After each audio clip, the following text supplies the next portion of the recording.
Mari kita lanjutkan. Kalau Anda baru bergabung dengan kami di Talk to iNews, saya bersama dengan Ketua DPR Setia Novanto untuk menjelaskan, mendengarkan apa yang dialami oleh pimpinan DPR saat berkunjung. Kita kan ngelihatnya hanya soal dana netralnya, dan itu yang ramai banget kita bicarakan. Tapi kemudian tadi sudah disampaikan rangkaian kegiatan selama di sana.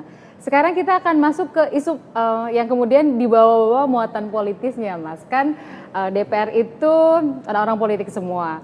Teman-teman fraksi perpanjangan dari partai begitu ya.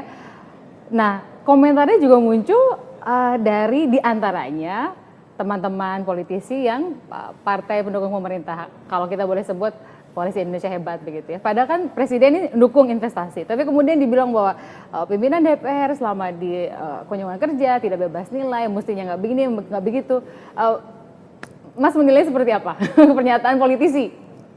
Ya, pertama bahwa tugas DPR itu selain fungsinya adalah legislasi, ya, fungsinya sebagai budgeting dan juga kontrol pada pemerintah, tetapi ada tugas bahwa di dalam diplomasi kita ada diplomasi sosial, politik dan ekonomi, dan di dalam interparlemen itu sudah diratifikasi. Tugas internasional ini yang paling penting, yaitu mengangkat ekonomi negaranya masing-masing, dan kita membantu pemerintah bagaimana pemerintah itu bisa menarik investasi yang sebanyak-banyaknya untuk bisa ke negaranya, di antara adalah di Indonesia. Nah, dengan tujuan inilah tentu di DPR buat saya adalah tidak ada KHH, tidak ada KMP, yang ada adalah keluarga besar Republik Indonesia, yang tujuannya adalah bagaimana kita memfasilitasi, kita membantu pemerintah untuk bisa menaikkan wibawa DPR, untuk bisa DPR dan mengontrol, karena program-program anggaran yang kita berikan adalah untuk mengadakan suatu program-program ke depan dari para menterinya. Nah, untuk itu tidak ada lain, adalah menarik investasi. Presiden Jokowi, beliau mengatakan bahwa Saudara Jokowi itu perekonomian Indonesia akan kita genjot, kita naikkan 7%. Bagaimana caranya? Kalau bukan melalui investasi. Sekarang pada saat saya pertemuan saya ada di San Francisco, diundang oleh Apple, diundang oleh Facebook, diundang oleh Trillian.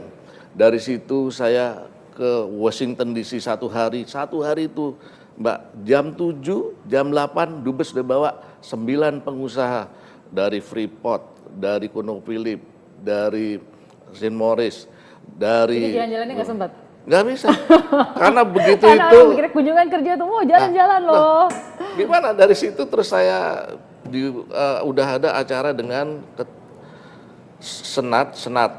Senator ini adalah ketua harian yang tertua ya, dan orang yang memang sangat berpengaruh betul-betul, yaitu Orrin Hatch. Setelah itu tahu-tahu udah lihat, Pak, jangan lupa para pengusaha, ada 100 sampai 200 pengusaha, di situ ada politik, ada pengusaha, diundang di Yusindo.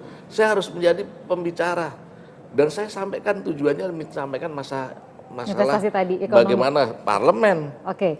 Jadi gini, kalau ada politisi yang mengatakan bahwa itu tidak etis sampai menyebutkan layak dimakzulkan, menurut Mas Novanto itu apa? Mereka nggak paham, mereka cari panggung, atau mereka mengalihkan isu karena sebetulnya pemerintah lagi buruk kinerja ekonomi?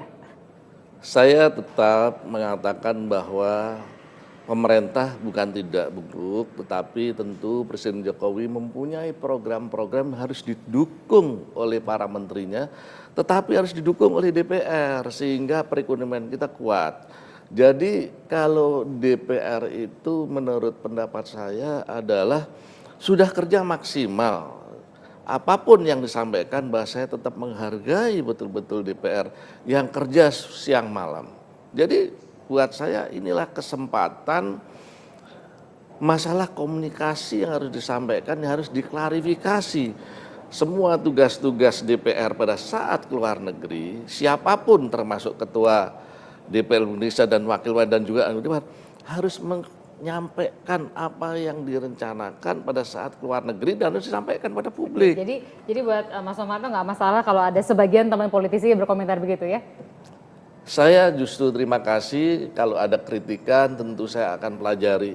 Kalau itu membangun untuk kepentingan bangsa dan negara dan juga untuk kesejahteraan rakyat Indonesia, tentu saya akan berterima kasih. Tapi kalau hal-hal yang miring, ya tentu saya akan melihat, mudah-mudahan suatu waktu akan menjadikan suatu pedoman, mereka akan melihat. Karena mereka akan nanti terjadi juga.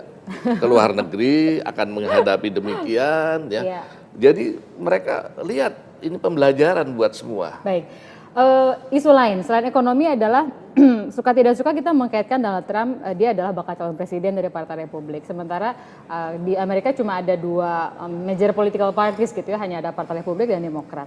Nah, karena hadir di acara jumpa pers Donald Trump, walaupun nggak pakai PIN DPR, kemudian orang bertanya-tanya, kalau sebagai pimpinan DPR, ya mestinya datang juga dong ke acaranya Partai Demokrat supaya menunjukkan bahwa kita bangsa Indonesia itu nggak tend to one candidate gitu, nggak cenderung pada satu kandidat. Itu saya sangat setuju sekali ya. Ini pendapat dan ungkapan sama dengan masyarakat dan rakyat yang menginginkan itu.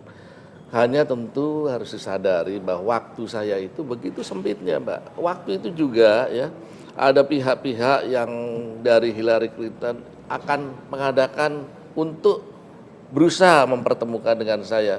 Tapi saya lihat jadwal yang satu hari, saya besok paginya harus kembali ya.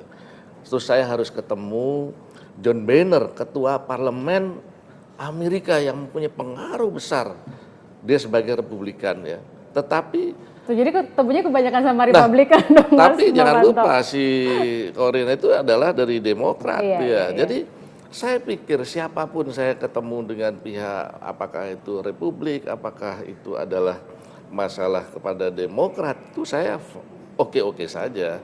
Hanya masalahnya begini, saya dalam rangka tidak mendukung siapapun karena itu bukan hak daripada saya, dan tidak mendukung Donald Trump ini. Jadi ini dia tidak kampanye, saya tidak ada rangka mendukung, tapi ada pengaruh yang besar bahwa akibat Donald Trump di sana itu hampir tiap hari ada di TV ya. Jadi semua, saya datang misalnya waktu setelah dengan John Boehner, pertama-tama yang ditanyakan waktu saya bertemu, Pak Ketua, bagaimana situasi perekonomian yang ada di Indonesia? Bagaimana kerjasama apa ya?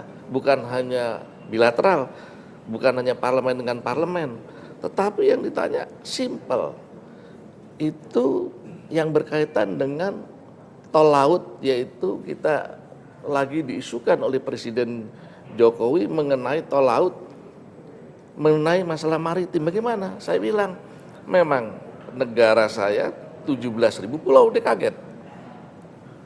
Ini adalah maritim terbesar. Negara Anda adalah superpower, teknologi kuat. Ada 36 negara yang dikontrol dengan sistem komando. Nah, ini harus dipadukan. Ternyata ditanya lagi, gimana pertahanan? Saya bilang, biasanya kan kita pesen pesawat atau pesen alat-alat itu di Amerika. Saya bilang, sekarang saatnya mari kita bersama bergandengan tangan untuk produksi bersama, dan kita alutsista kita besarkan. Oke. Setuju Jadi sekali. ada isu selain ekonomi pertahanan juga. Pertahanan, masalah. Mas Soemarto, kalau secara umum nih orang memandang persepsi DPR itu kan selama ini kan selalu dipersepsikan buruk-buruk, meskipun persepsi tidak selalu sama dengan realita. Apa sih yang mau disampaikan kepada masyarakat yang lebih banyak menganggap DPR dengan citra buruknya, termasuk kunjungan kerja? Kalau saya bandingkan nih, misalnya menteri itu ya, dengan dirjen-dirjennya ke luar negeri, itu nggak akan sediplototin ya kalau anggota DPR. Apa yang mau disampaikan sama masyarakat yang punya persepsi buruk terhadap DPR? Gini ya, DPR ini sekarang ini kan menuju parlemen modern, dan itu sampai saya sampaikan di mana-mana di luar negeri itu ya.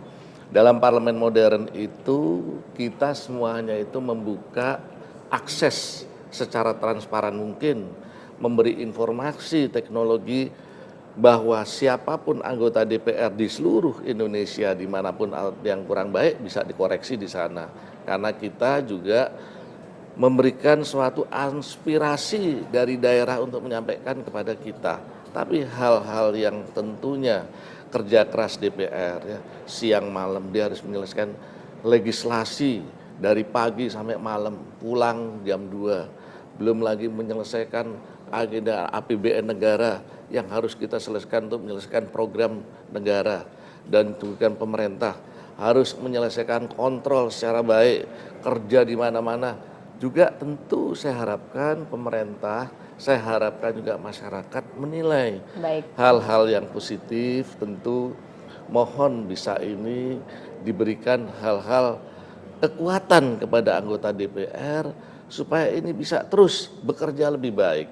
Makasih Mas Novanto. Terakhir, menyesal nggak hadir di jumpa pers Donald Trump? Andai kan tahu bahwa itu akan dipublikasikan secara ramai di tanah air. Menyesal nggak Mas? Saya terus terang saja bahwa dengan pertemuan ini ada hal-hal yang secara positif, bahwa tujuan saya karena tidak ada tujuan pribadi, saya betul-betul hati murni saya memikirkan Indonesia ini untuk bisa lebih baik, karena persoalan ekonomi ke depan kita ini perlu ditata lebih baik, perlu adanya investor lebih banyak, perlu adanya kita membuka lapangan kerja. Dengan pemerintah sudah mengadakan deregulasi, perubahan-perubahan yang saya jamin bahwa pemerintah sekarang ini sedang merubah, maka kita bersama-sama dengan pemerintah bergandengan tangan untuk bisa membuka ini selebar-lebarnya supaya investasi kita demi kesejahteraan itu naik. Sebenarnya itu. Baik, jadi Mas, pikiran saya udah saya silahkan rakyat yang menilai. Jadi Mas Novanto nggak nyesal karena memang tujuannya buat Indonesia gitu ya. Iya, tidak ada lain. Terima kasih banyak Ketua DPR sudah bersama dengan kami. Kita akan berganti topik, berikutnya berhubungan dengan pendidikan, mengenai sertifikasi guru. Kita akan bicara dari sudut pandang regulator, Kementerian Pendidikan dan Kebudayaan, kemudian dari sisi pengamat, dan juga dari sisi gurunya sendiri. Kita akan kembali sesaat lagi. Terima kasih banyak.